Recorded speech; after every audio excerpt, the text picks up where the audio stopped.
बाकी साइलेंटली अपना काम करना। अंकित का ध्यान मेरी तरफ, ठीक है? सर इसको बोलो, ये बीच में नहीं बोलो। हाँ, अब कोई बीच में नहीं बोलेगा। लास्ट क्लास में हमने विलियन के गुण देख लिए थे, ठीक है? अब विलियन के गुण जो हमने देखे थे, पहला गुण क्या था? विलियन एक समांगी मिश्रण। यस, कौन सा मिश्रण है? समांगी। समांगी क्या होता है? समान रहता है, यानी कि जो दो पदार्थ उसमें मिक्स करते हैं ना, वो एक दूसरे में मिल जाते हैं, है ना? जैसे पानी और मिट्टी हो गई, वो मिक्स नहीं हो पाते, या जो कंकड़ होते हैं ना, वो मिक्स नहीं हो पाते, समझा? लेकिन विलियन में क्या होता है? मिक्स हो जाते हैं, इसीलिए इसको क्या बोला गया है? समांगी मिश्रण। दूसरा, इसके कणों का व्यास कितना होता है? 1 नैनोमीटर। व्यास कितना होता है? 1 नैनोमीटर, समझ गया? फिर अगला है, ये कण बहुत छोटे होते हैं, बहुत, इनको आंखों से नहीं देख सकते। किससे देखेगा?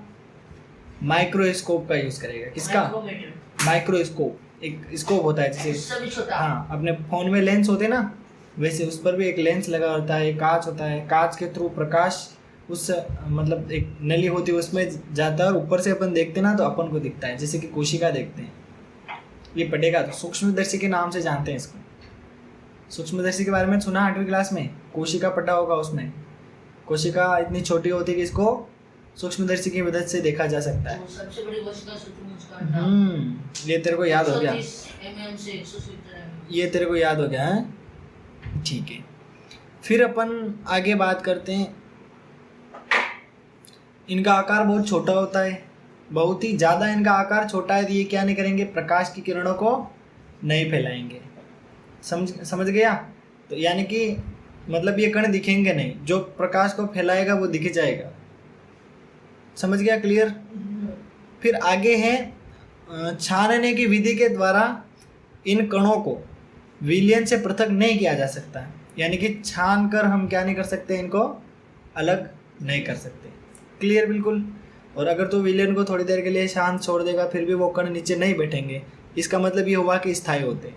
अस्थायी क्या हुआ? जैसे तूने मतलब पानी के अंदर मिट्टी डाल दी और उसको ऐसे हिलाया, तो मिट्टी ऊपर ऊपर आ जाएगी, ऊपर कण दिखेंगे। थोड़ी देर पड़ा रहेगा तो क्या होगा? वो कण धीरे धीरे नीचे चले जाएंगे और तली पर जम जाएंगे। ऐसी कंडीशन में मतलब चीज़ मिक्स नहीं होती है। और नॉर्मली नमक का तूने देखा होगा, पानी के अंदर नमक मिक्स करते हैं तो वो नीचे नहीं बैठता है, एक बार घुल गया मतलब घुल गया। तो ये स्थायी वाला काम हो गया। और ऐसे प्रकाश की तरफ करके देखेगा तो भी तेरे को नमक नहीं दिखेगा, वो पानी के अंदर एक बार घुल गया, स्टेबल हो गया, स्थायी हो गया है। ये गुण थे। अब बात करते हैं विलियन की सांद्रता। सांद्रता क्या होती है? बता, जल्दी से बता, सांद्रता क्या होती है?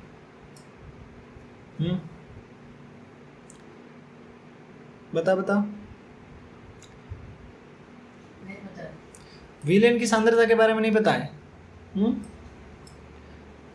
कहीं देखा नहीं ऐसा एग्जाम्पल?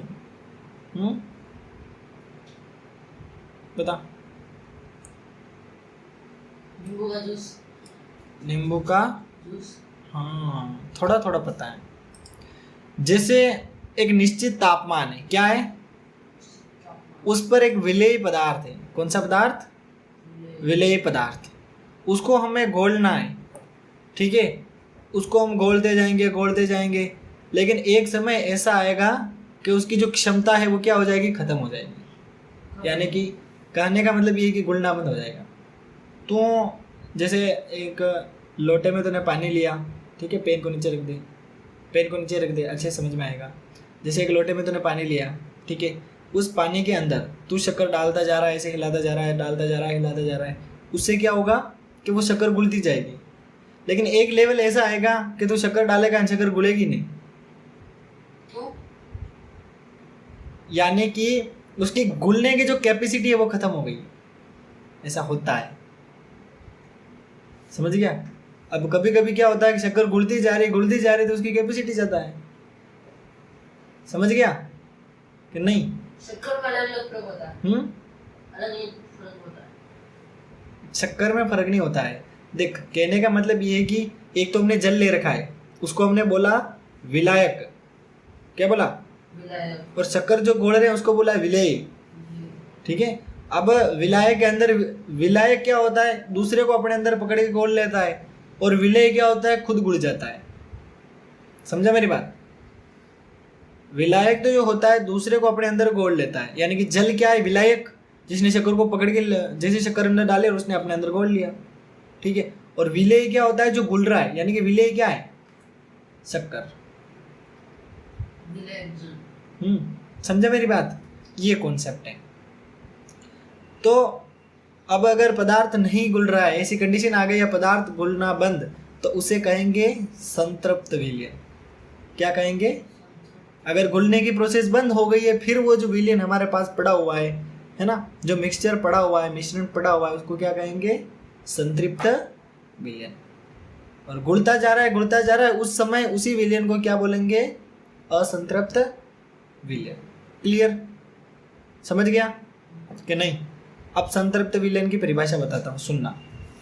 निश्चित ताप पर यदि विलयन में विलेय पदार्थ नहीं घुलता है तो उसे संतृप्त विलयन कहते हैं। क्या कहते हैं? संतृप्त विलयन। मैं बोल रहा हूं, सुन ले आराम से। ठीक है, ये पीडीएफ चाहिए, हाईलाइट वाली मिल जाएगी, उसके अलावा नोट्स मिल जाएंगे, सब कुछ मिल जाएगा। ठीक है, सारे पीडीएफ वहाँ पे अटैच कर दूंगा, आराम से जो चाहे वो डाउनलोड करना। बस अपन जो भी पढ़ रहे हैं डेली का रिकॉर्ड अपने कोर्स में पढ़ा हुआ है। ठीक है, उसकी टेंशन मत ले। फिर बात करते हैं असंतृप्त विलयन। सुनना इसकी परिभाषा। एक विलयन में विलेय पदार्थ की मात्रा, एक विलयन में विलेय पदार्थ की मात्रा यानी कि जो घुल रहा है उसकी मात्रा, है ना, संतृप्तता से कम है, यानी कि और घुलना चाहता है। शक्कर चाहती है कि नहीं भाई और डालो, मैं तो घुलूंगी। ऐसी कंडीशन में क्या होगा? ऐसी कंडीशन में क्या होगा बता? उस विलयन को क्या कहेंगे? असंतृप्त विलयन। समझा मेरी बात? क्या बोला अभी मैंने? समझा दे। शक्कर घुल जाएगी। यस, एक सबसे पहले एक लोटा लिया। ठीक है, दे अपना खुद का एग्जाम्पल बता के, पानी का लोटा लेके आया। ठीक है, पास में बोरी भर के शक्कर पड़ी हुई है। ठीक है, फिर क्या करेगा? घुलेगी नहीं वो। हाँ, अरे मेरे को एक बात बता, एक आधा किलो का लोटा लेके आया तूने पानी का भर के। ठीक है, आधा लीटर का लोटा लेके आया, जैसे बोलना है वैसे बोल। ठीक है, अब तूने क्या किया कि मतलब पास में तेरे पास एक किलो का वो पड़ा हुआ है कटोरा, भर के डाल दी पानी, तो थोड़ा सा शक्कर दे था, कब तक घुलेगी शक्कर? मतलब एक समय ऐसा आएगा कि शक्कर में क्या, शक्कर कभी कभी देखा ना गिली गिली होती है, होती नहीं होती? पानी, हाँ, पानी कम और शक्कर ज्यादा, तो ऐसी कंडीशन ही तो होती है। तो उस समय शक्कर घुलती कम है। हाँ, नहीं घुलती है ना, तो वैसी स्थिति बन जाती है, यानी कि उस लिक्विड के अंदर वो शक्कर पड़ी रहती, घुलती नहीं है, क्योंकि उसकी कैपेसिटी घोलने की खत्म हो गई है। अगर जब कैपेसिटी खत्म हो जाती है उसे क्या कहेंगे? संतृप्त। दाब क्यों, ऐसे याद रख सकता है। असंतृप्त, अभी भूख नहीं मिटी और चाहिए, ऐसे समझ सकते हैं। अब प्रश्न आएगा संतृप्त विलयन किसे कहते हैं, क्या बताएगा? परिभाषा लिखनी है, अभी बताई थी मैंने, जल्दी से बता। पानी में जल्दी से निश्चित तापमान पर, लिख दूं? सुन लेना, निश्चित तापमान पर विलेय पदार्थ, कौन? विलेय पदार्थ किसको बोला है? शक्कर को। विलयन में नहीं घुलता है उसे क्या कहेंगे? संतृप्त विलयन। कितना आसान है। जिस तापमान निश्चित तापमान पर आगे सोच ना, तेरे सामने एक्सपेरिमेंट किया है मैंने अभी। तेरे को शक्कर क्या है? विलेय। विलयन में नहीं घुलता है उसे क्या कहेंगे? संतृप्त विलयन। घुलता जा रहा है, घुलता जा रहा है, उसे क्या कहेंगे? जिस तापमान पर विलयन के साथ नहीं घुलता है उसे संतृप्त विलयन कहते हैं, है ना। दो कंडीशन बन रही है, कितनी? दो। फर्स्ट कंडीशन में पानी का लोटा रख रखा है, शक्कर डालता जा रहा है, घुलती जा रही है, तो उस समय उस लोटे में जो पानी भरा हुआ है वो विलयन है, उस पानी को हम क्या कहेंगे? असंतृप्त। और जब घुलना बंद हो जाएगी तब क्या कहेंगे? संतृप्त। बस इतना सा कॉन्सेप्ट याद रख लिया तो तेरा काम हो जाएगा। ठीक है, यदि सुनना एक लाइन है तेरे लिए बहुत ही जरूरी। कहने का मतलब ये है कि अब शक्कर घुलना बंद हो गई। ठीक है, यानी कि विलेन को हमने संतृप्त बोल दिया कि भाई विलेन संतृप्त हो गया, अब शक्कर नहीं घुलेगी। अब तूने उस लोटे को गैस स्टोव पे रख दिया और गैस को चालू कर दिया, तो फिर वापस और वो शक्कर होगी जो घुल जाएगी, और डालेगा तो भी घुलती जाएगी।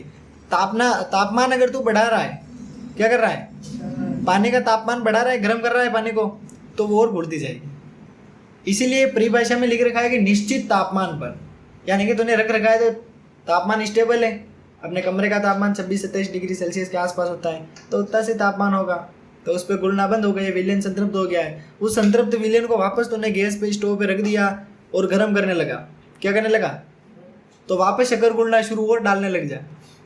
यानी कि तापमान बढ़ाने पर उसकी संतृप्तता समाप्त हो गई और वो असंतृप्त में कन्वर्ट हो गया। ये चीज़ दिमाग में होनी चाहिए। समझ गया कि नहीं? क्लियर? गुड।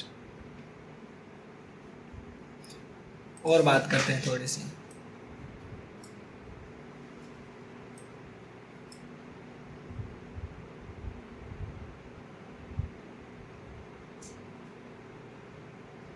अब हमारा मेन टॉपिक आता है कि विलयन की सांद्रता क्या होती है ना।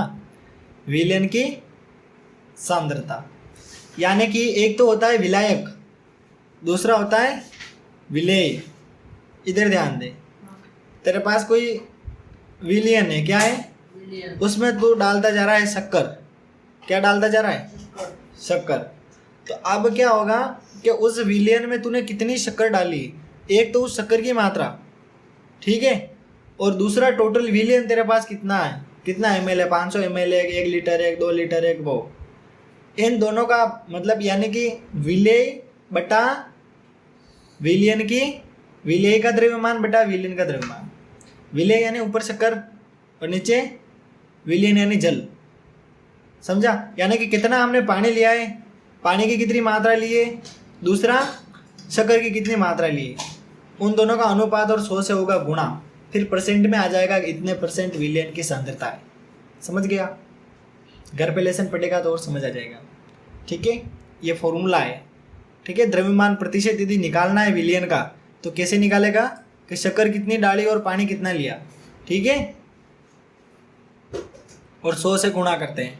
आयतन प्रतिशत निकालना है तो उसमें लास्ट नीचे विलयन का आयतन लिख देते हैं, बस बाकी कोई चेंजेस नहीं है। यहाँ पे सिर्फ आयतन लिखा जाता है। समझ गया कि नहीं? इसमें एक सवाल भी दे रखा है, सवाल कल करके लाएगा, मैं समझाऊंगा तेरे को। ठीक है बहुत आसान है। उसमें दे रखा है विलायक में 220, देखो एक सवाल है जिसमें दे रखा है 220 ग्राम विलायक है, ठीक है, और 40 ग्राम नमक है, यानी कि पानी कितना लिया है, 320 ग्राम। उदाहरण 2.1 देख, तेरी किताब हो तो उसमें उसको पढ़ जल्दी से, अभी समझाता हूँ तेरे को।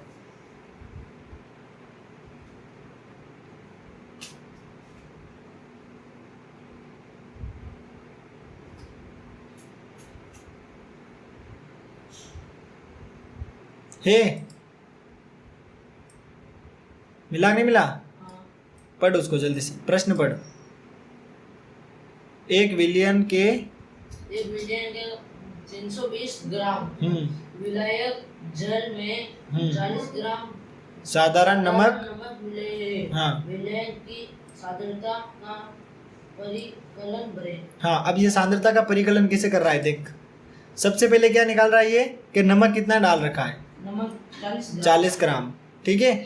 अब ये दूसरा बोल रहा है कि जल कितना है, 320 ग्राम। अब विलायक का द्रव्यमान निकालना है विलायक का, तो इन दोनों को मिलाना पड़ेगा क्योंकि नमक की तो अंदर डाला है तो वो भी जुड़ जाएगा। तो अब मेरे को पता 40 और 320 कितने हुए, 360। ये किसका उत्तर आया है, विलयन का द्रव्यमान आ गया। आ गया विलयन का द्रव्यमान। हाँ, अब सबसे पहले ऊपर वाले लाइन में देख, विलेय पदार्थ का द्रव्यमान। विलेय पदार्थ कितना लिया था अपन ने, नमक कितना लिया था, विलेय यानी नमक है, नमक कितना लिया था 40, और टोटल विलयन का द्रव्यमान कितना हुआ 360। तो नीचे लिख रखा है देख 40 बटा 360 लिख रखा है, हैं? फिर इंटू 100 100 से गुणा कर रखा है तो कितना प्रतिशत आ गया? 11%। क्या है 11%? क्या है 11%? मिलियन।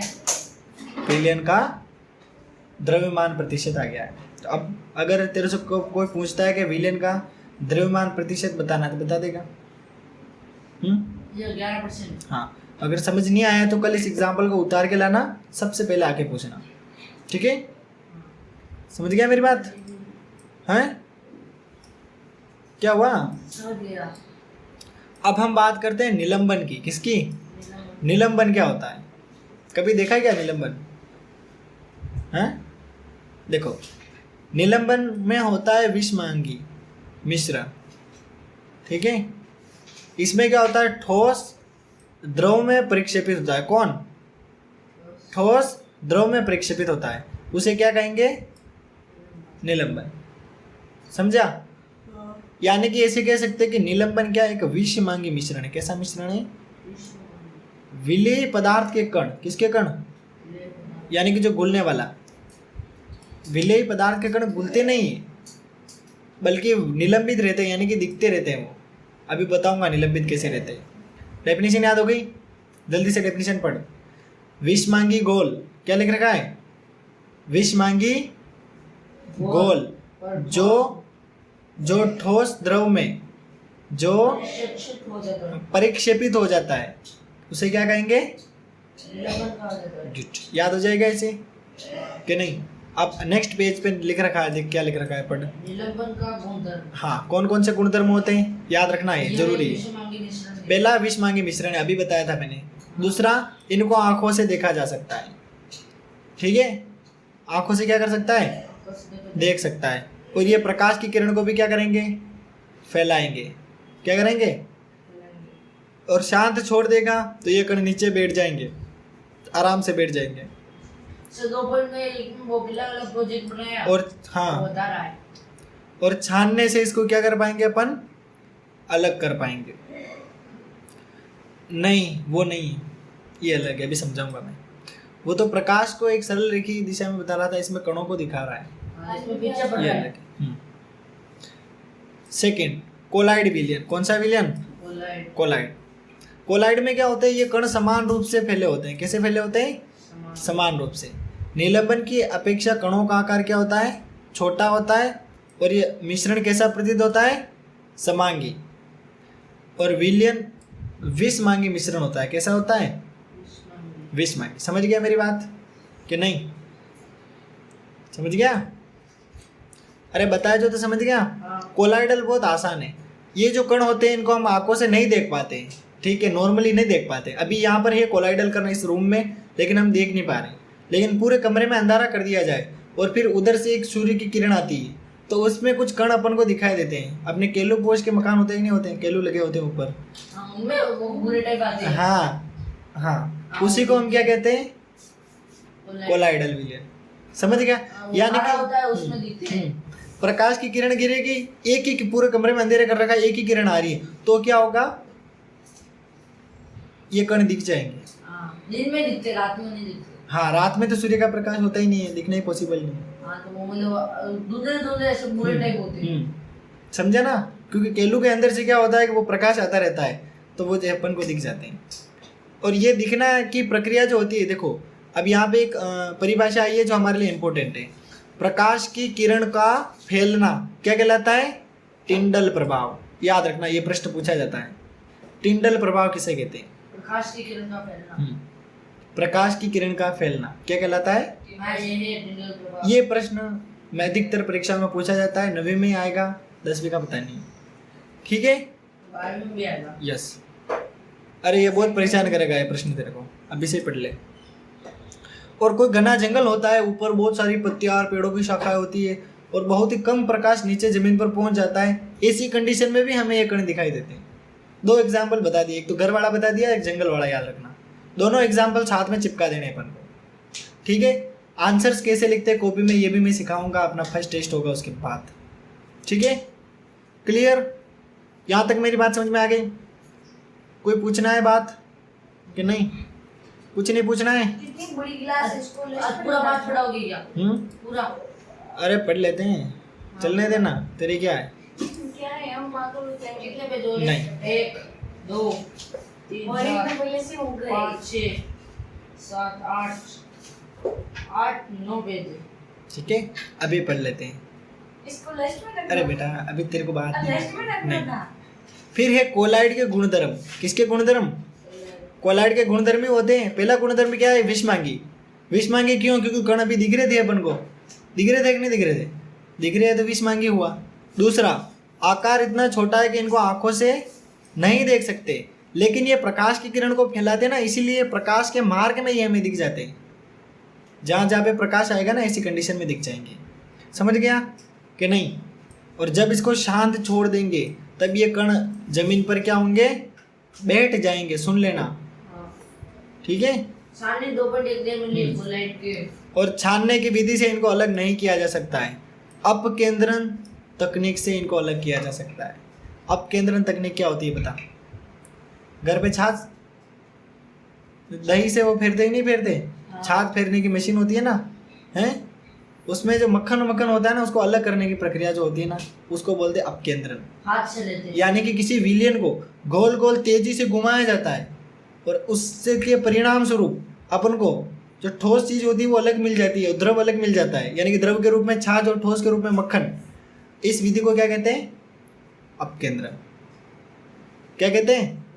अपकेंद्रण। समझ गया कि नहीं? इसकी परिभाषा और यहाँ पे तू देख लेना, कल मेरे को समझाना और अच्छे से, ताकि इसको और टाइम मिला तो डिस्कस कर ही लेंगे। यहाँ तक समझ गया मेरी बात कि नहीं? समझा कि नहीं समझा? भौतिक और रासायनिक परिवर्तन